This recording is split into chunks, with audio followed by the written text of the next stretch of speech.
Hey, we're back with Stanley Parable, and we are going to do a different ending from before. I can't wait to tell this story to my co-workers, Stanley thought. How amusing they'll find it. Oh, won't we all just laugh and laugh at the time I thought everyone had gone missing. Douche. When Stanley came to a set of 2 open doors, he entered the door on his left.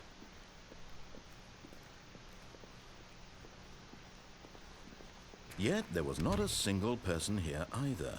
Good. Feeling a wave of disbelief, Probably us Stanley too. decided to go up to his boss's office, hoping he might find an answer there. Cool. Oh, no, not again. I won't be part of this. I'm not going to encourage you. I'm not going to say anything at all. I'm just going to be patient and wait for you to finish whatever it is you enjoy doing so much in this room. Please take your time. I will. I really wish I could jump. That's something this game is missing. Jumping.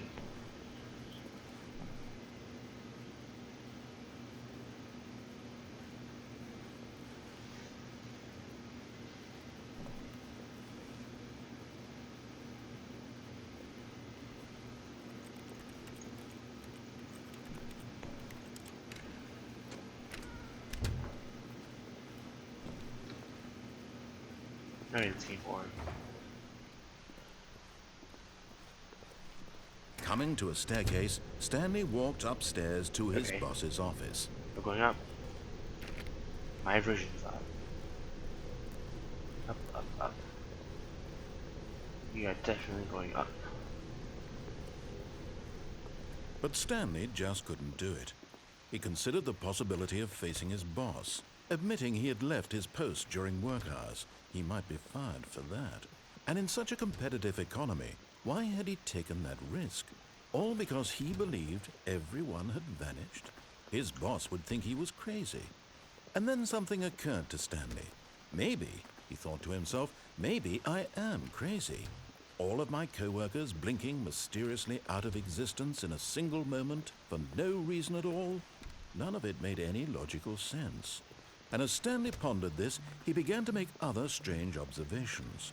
For example, why couldn't he see his feet when he looked down? Why did doors close automatically behind him wherever he went? And for that matter, these rooms were starting to look pretty familiar. Were they simply Yes, repeating? they are the same. No, Stanley said to himself, this is all too strange. This can't be real. And at last, he came to the conclusion that had been on the tip of his tongue. He just hadn't found the words for it. I'm dreaming, he yelled.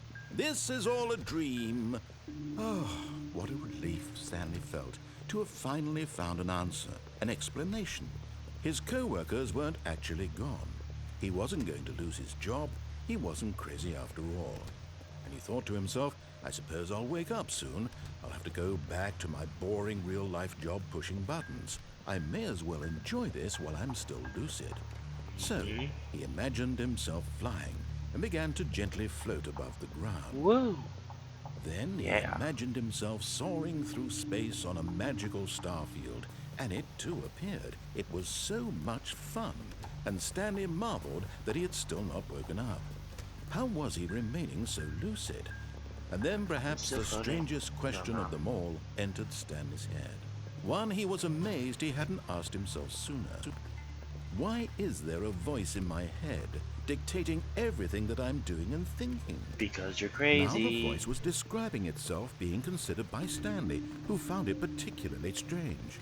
I'm dreaming about a voice describing me, thinking about how it's describing my thoughts, he thought. And while he thought it all very odd and wondered if this voice spoke to all people in their dreams, the truth was that, of course, this was not a dream. How could it be? Was Stanley simply deceiving himself, believing that if he's asleep, he doesn't have to take responsibility for himself? Stanley is as awake right now as he's ever been in his life. Now, hearing the voice speak these words was quite a shock to Stanley.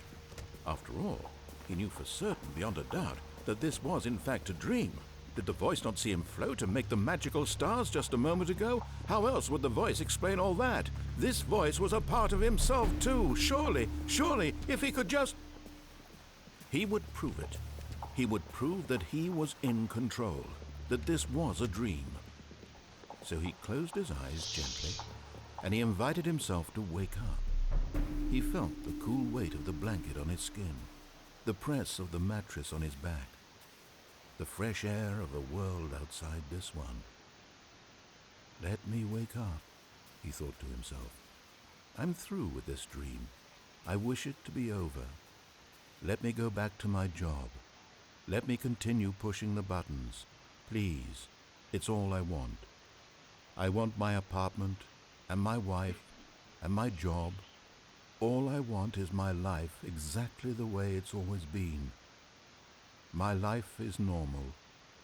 I am normal. Everything will be fine. I am okay.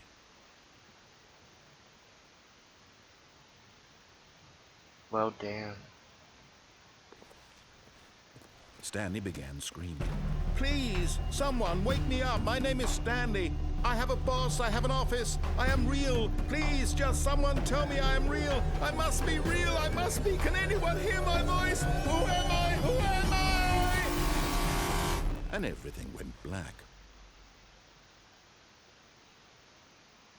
Okay. What This now? is the story of a woman named Mariella.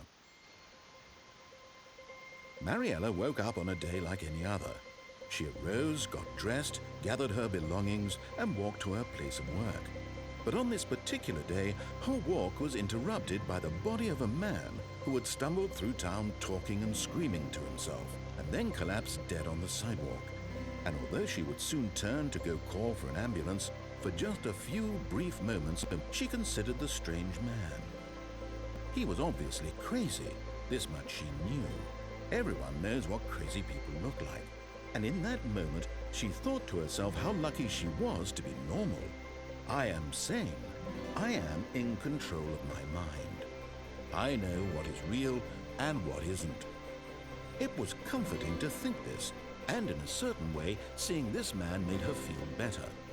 But then she remembered the meeting she had scheduled for that day, the very important people whose impressions of her would affect her career, and by extension, the rest of her life.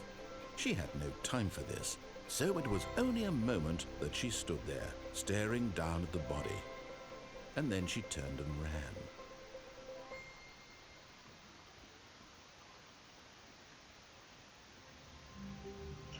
Well, I have to say that was a very stupid ending, and I will continue to post these endings. But that's about it for this video. See ya.